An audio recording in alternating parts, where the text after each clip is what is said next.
A marvelous sun looked down from ecstasy skies on worlds of deathless bliss, perfection's home, magical unfoldings of the eternal smile, capturing his secret heartbeats of delight. God's everlasting day surrounded her. Domains appeared of sempiternal light, invading all nature with the Absolute's joy. Her body quivered with eternity's touch. Her soul stood close to the founts of the infinite. Infinity's finite fronts she lived in, new forever to an everlasting sight. Eternity multiplied its vast self-look, translating its endless mightiness and joy into delight. Souls playing with time could share in grandeurs ever newborn from the unknown depths, in powers that leaped immortal from unknown heights, in passionate heartbeats of an undying love, in scenes of a sweetness that can never fade. Immortal to the rapturous heart and eyes, in serene arches of translucent calm, from wonders a dream vast, cloudless skies slid down, an abyss of sapphire. Sunlight visited eyes, which suffered without pain the absolute ray, and saw immortal clarities of form. Twilight and mist were exiles from that air. Night was impossible to such radiant heavens. Firm in the bosom of immensity, spiritual breaths were seen, sublimely born from a still beauty of creative joy. Embodied thoughts to sweet dimensions held, to please some carelessness of divine peace, answered the deep demand of an infinite sense and its need of forms to house its bodiless thrill. A march of universal power in time, the harmonic order of self-substitutes in cyclic symmetries and metric planes, harbored a cosmic rapturous revelry in an endless figuring of the spirit in things planned by the artist who has dreamed the worlds. Of all the beauty and the marvel here, of all time's intricate variety, eternity was the substance and the source. Not from a plastic mist of matter made, they offered the suggestion of their depths and opened the great series of their powers. Arisen beneath a triple mystic heaven, the seven immortal earths were seen sublime, homes of the blessed, released from death and sleep, where grief can never come, nor any pang, arriving from self-lost and seeking worlds, alter heaven nature's changeless quietude and mighty posture of eternal calm, its pose of ecstasy immutable. Plains lay that seemed the expanse of God's wide sleep. Thought's wings climbed up towards heaven's vast repose, lost in the blue deeps of immortality. A changed art nature felt the breath of peace. Here seemed an ocean of felicity, or the couch of an unknown spiritual rest. A vast quiescence, swallowing up all sound into a voicelessness of utter bliss. Even matter brought a close spiritual touch, all thrilled with the immanence of one divine.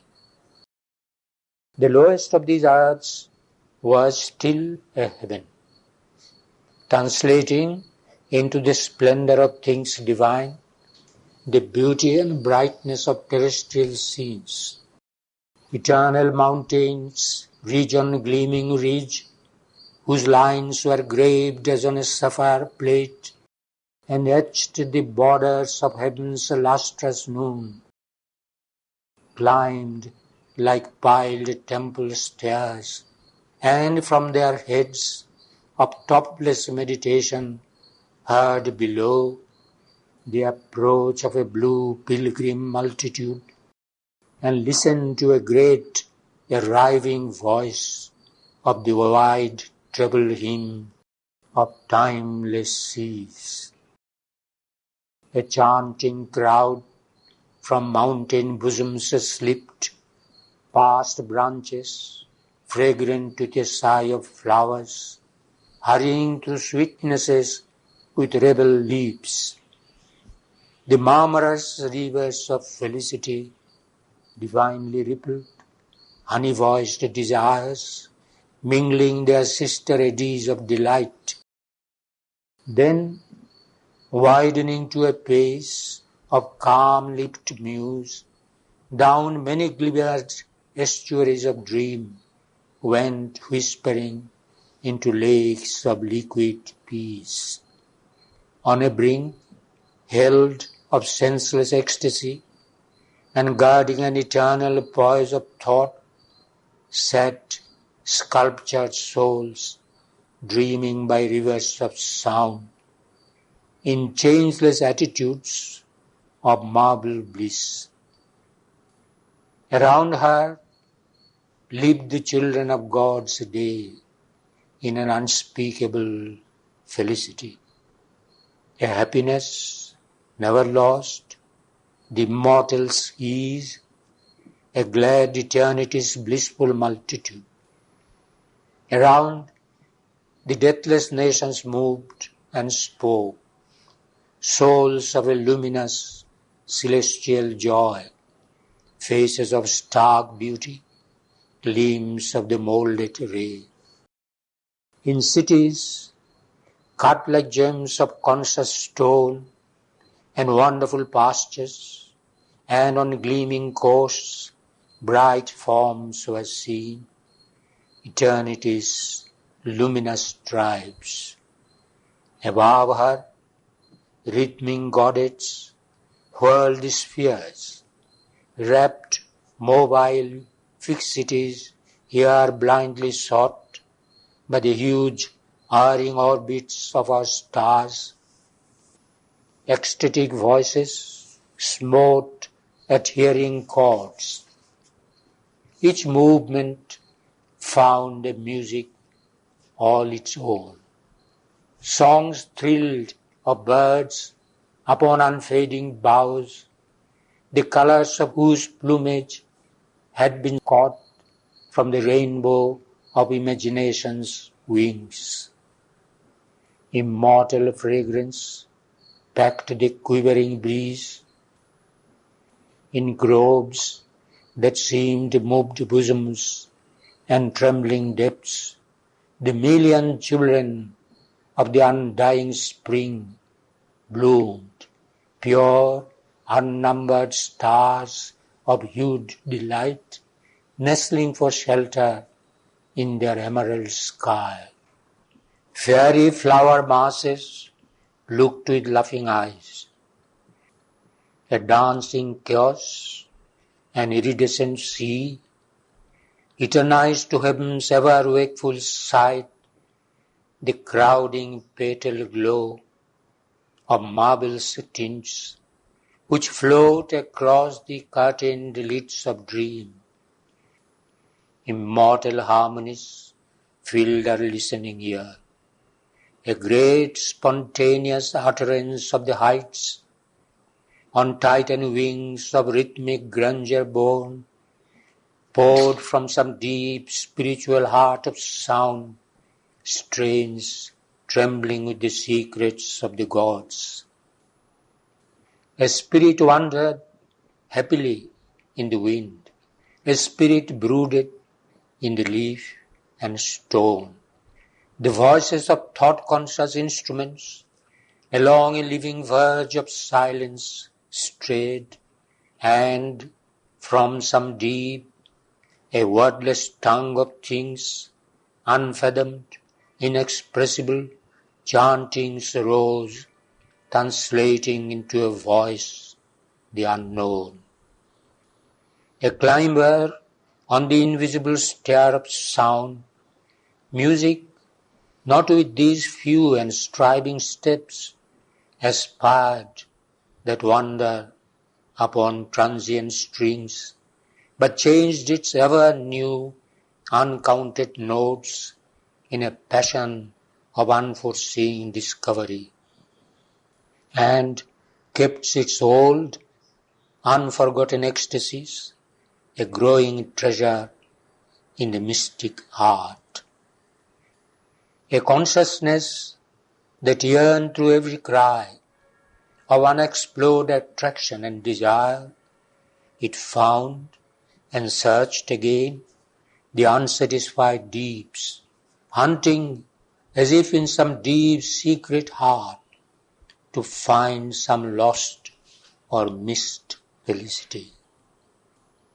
In those far-lapsing symphonies she could hear, breaking through enchantments of the ravished sense, the lyric voice of a divine soul, mid spume and laughter, tempting with its brow the charm of innocent Circean isles, adventures without danger beautiful in lands where siren wonder sings its lures from rhythmic rocks in ever-foaming seas. In the harmony of an original sight, delivered from our limiting ray of thought, and the reluctance of our blinded hearts to embrace the Godhead in whatever guise, she saw all nature marvelous without fault.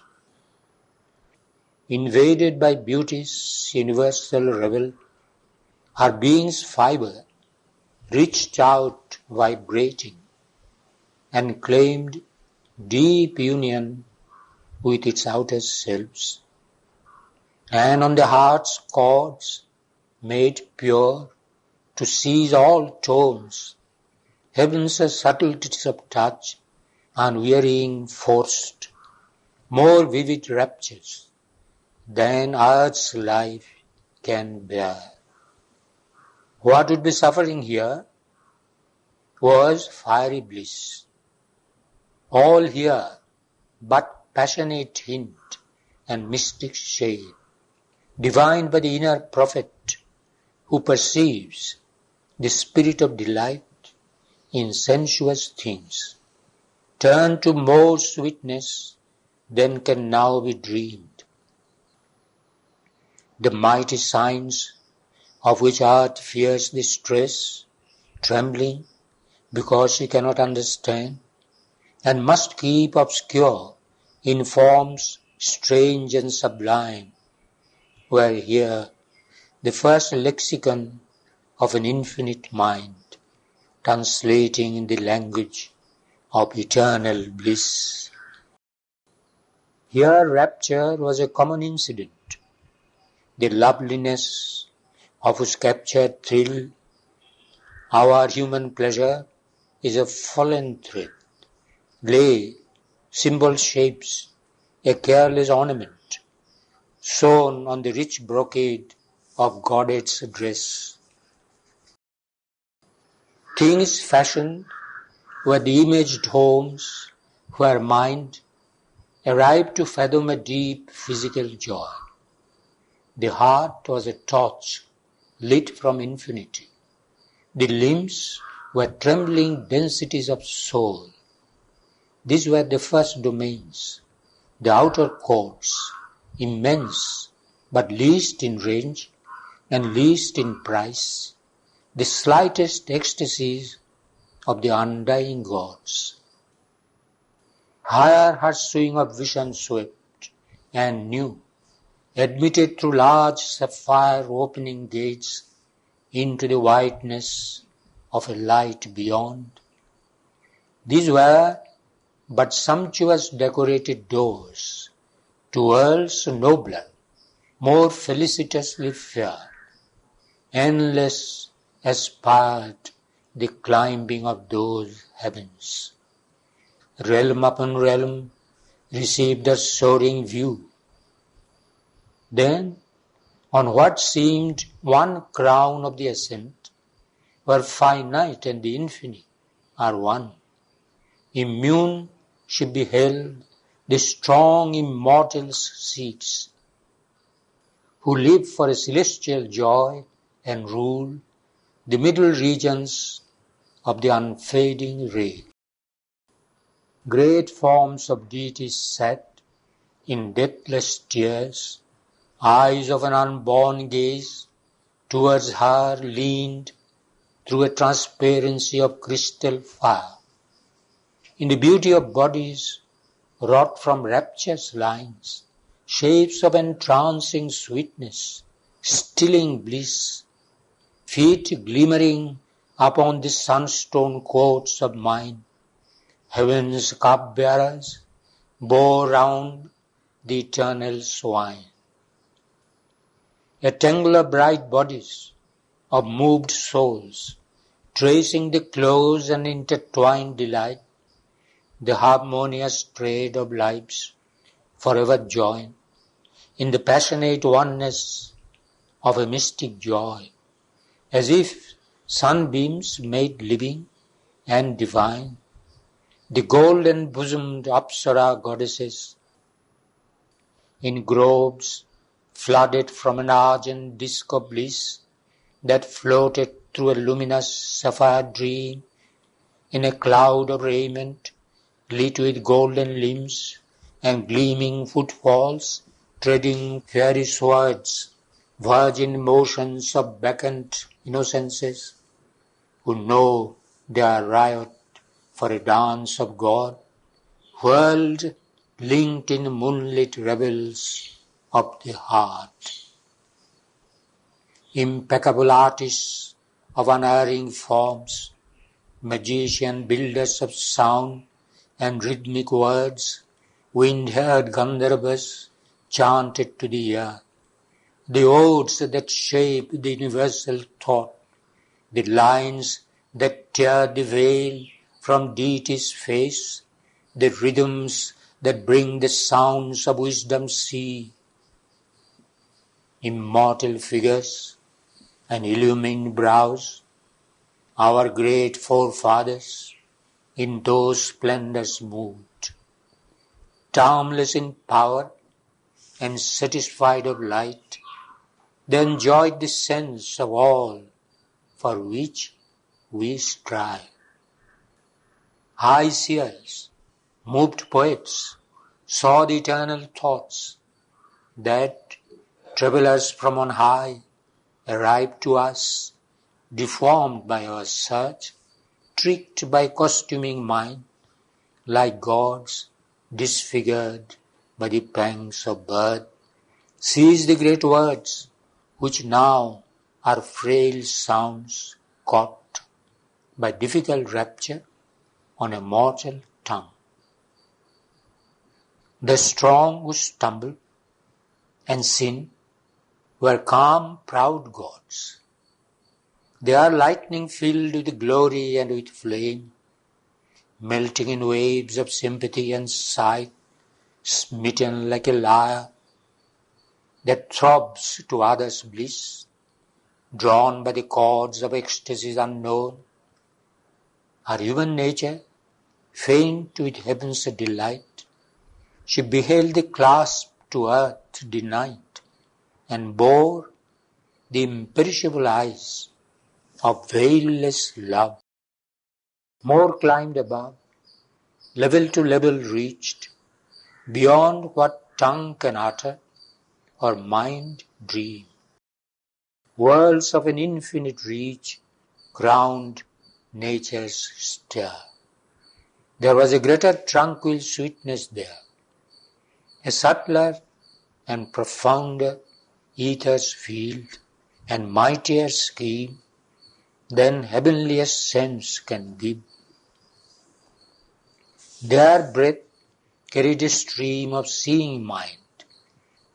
Form was a tenuous raiment of the soul. Color was a visible tone of ecstasy. Shapes seen, half immaterial by the gaze, and yet voluptuously palpable, made sensible to touch the indwelling spirit. The high perfected sense, illumined, lived, a happy vessel of the inner ray. Each feeling was the Eternal's mighty child, and every thought was a sweet burning God. Air was a luminous feeling, sound a voice, sunlight the soul's vision, and moonlight its dream. On a wide leaping base of wordless calm, all was a potent and a lucid joy. Into those heights her spirit went, floating up, like an up-soaring bird who mounts unseen, voicing to the ascent his throbbing heart of melody, till a pause of closing wings comes quivering in his last contented cry, and he is silent, with his soul discharged, delivered of his heart's burden of delight. Experience mounted on joy's coloured breast to inaccessible spheres in spiral flight. There time dwelt with eternity as one, immense felicity joined rapt repose. As one drowned in a sea of splendour and bliss, mute in the maze of these surprising worlds, turning she saw their living knot and source, key to their charm and fount of their delight, and knew him for the same who snares our lives, captured in his terrifying pitiless net, and makes the universe his prison camp, and makes in his immense and vacant vast the labour of the stars a circuit vain, and death the end of every human road, and grief and pain the wages of man's toil. One whom her soul had faced as death and night, as sum of all sweetness gathered into his limbs, and blinded her heart to the beauty of the suns. Transfigured was the formidable shape. His darkness and his sad destroying might, abolishing forever and disclosing the mystery of his high and violent deeds, a secret splendour rose, revealed to sight, where once the vast embodied void had stood. Night, the dim mask, had grown a wonderful face. The vague infinity was slain, whose gloom had outlined from the terrible unknown the obscure, disastrous figure of a god. Fled was the era that arms the hands of grief, and lighted the ignorant gulf, whose hollow deeps had given to nothingness a dreadful voice. As when, before the eye that wakes in sleep, is opened the sombre binding of a book, illumined letterings are seen, which kept a golden blaze of thought inscribed within, a marvelous form responded to her gaze, whose sweetness justified life's blindest pain. All nature's struggle was its easy price. The universe and its agony seemed worthwhile, as if the choric calyx of a flower, aerial, visible on music's waves, a lotus of light-petaled ecstasy, took shape out of the tremulous heart of things. There was no more the torment under the stars, the evil sheltered behind nature's mask. There was no more the dark pretense of hate, the cruel rictus on love's altered face. Hate was the grip of a dreadful amorous strife, a ruthless love, intent only to possess, has here replaced the sweet original God. Forgetting the will to love that gave it birth, the passion to lock itself in and to unite, it would swallow all into one lonely self, devouring the soul that it had made its own, by suffering an annihilation's pain, punishing the unwillingness to be one, angry with the refusals of the world, passionate to take, but knowing not how to give. Death's sombre cowl was cast from nature's brow. There lightened on her the goddess' lurking love. All grace and glory and all divinity were here collected in a single form.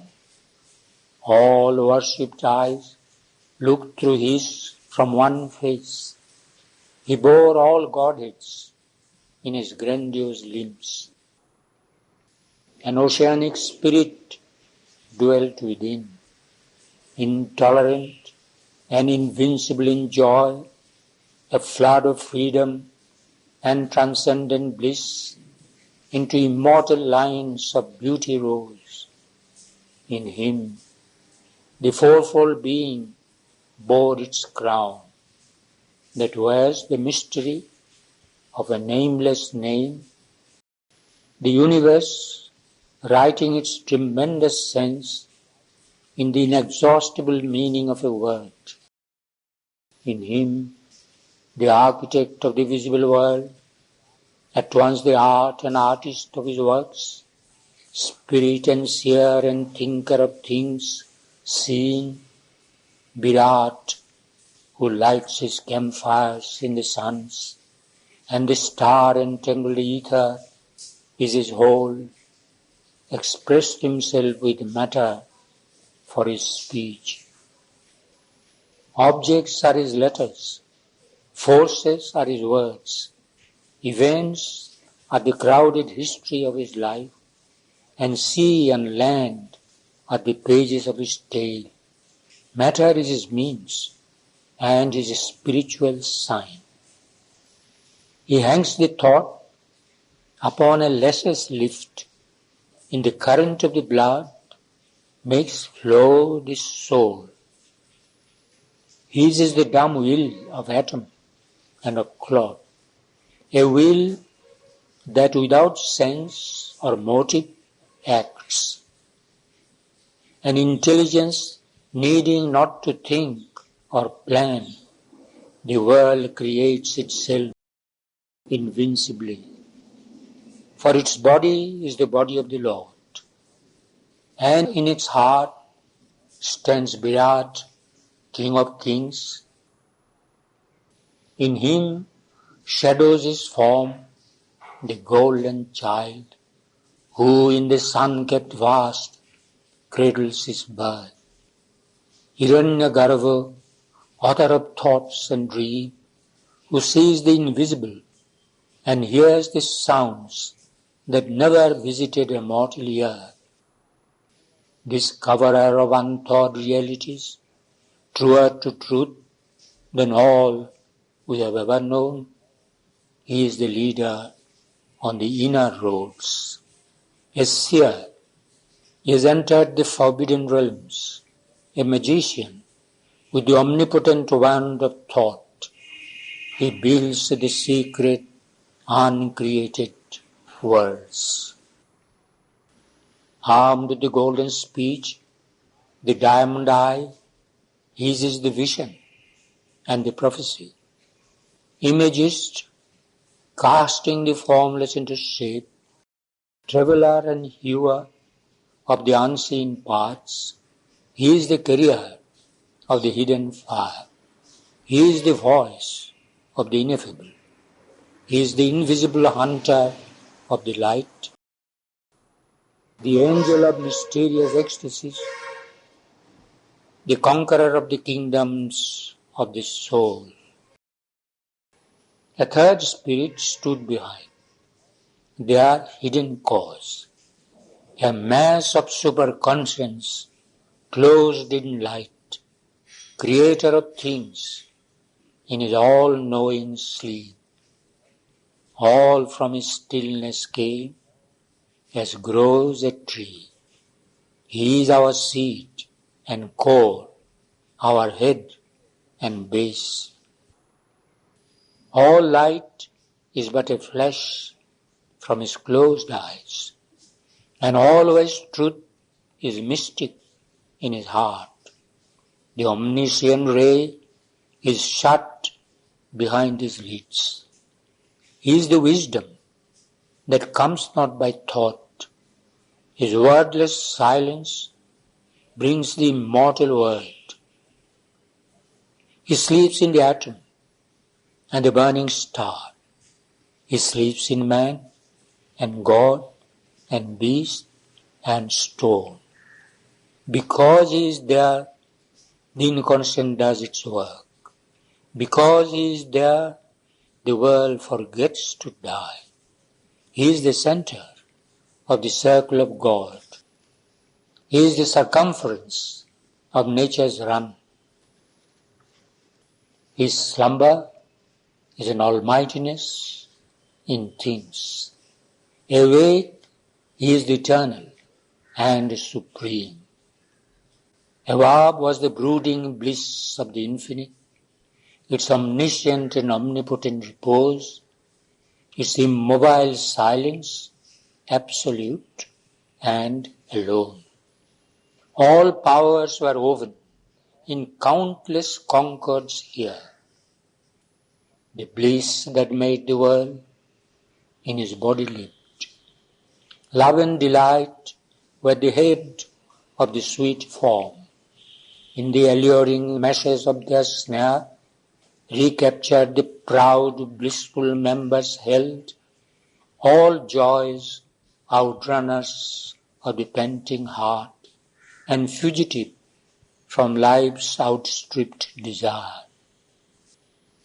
Whatever vision has escaped the eye, whatever happiness comes in dream and trance, the nectar spilled by love with trembling hands, the joy the cup of nature cannot hold, had crowded to the beauty of his face, were waiting in the honey of his love. Things hidden by the silence of the hours, the ideas that find no voice on living lips, the soul's pregnant meeting with infinity, had come to birth in him and taken fire. The secret whisper of the flower and star revealed its meaning in his fathomless look. His lips curved eloquent, like a rose of dawn. His smile, that played with the wonder of the mind, and stayed in the heart when it had left his mouth, glimmered with the radiance of the morning star, gemming the wide discovery of heaven. His gaze was the regard of eternity. The spirit of its sweet and calm intent was a wise home of gladness, and divulged the light of the ages in the mirth of the hours, a sun of wisdom in a miracled grove. In the orchestral largeness of his mind, all contrary seekings their close kinship knew. Rich-hearted, wonderful to each other, met in the mutual marbling of their myriad notes, and dwelt like brothers of one family, who had found their common and mysterious home. As from the harp of some ecstatic god, there springs a harmony of lyric bliss, striving to leave no heavenly joy unsung. Such was the life in that embodied light. He seemed the whiteness of a boundless sky. He seemed the passion of a sorrowless earth. He seemed the burning of a world-wide sun. Two looked upon each other. Soul saw soul.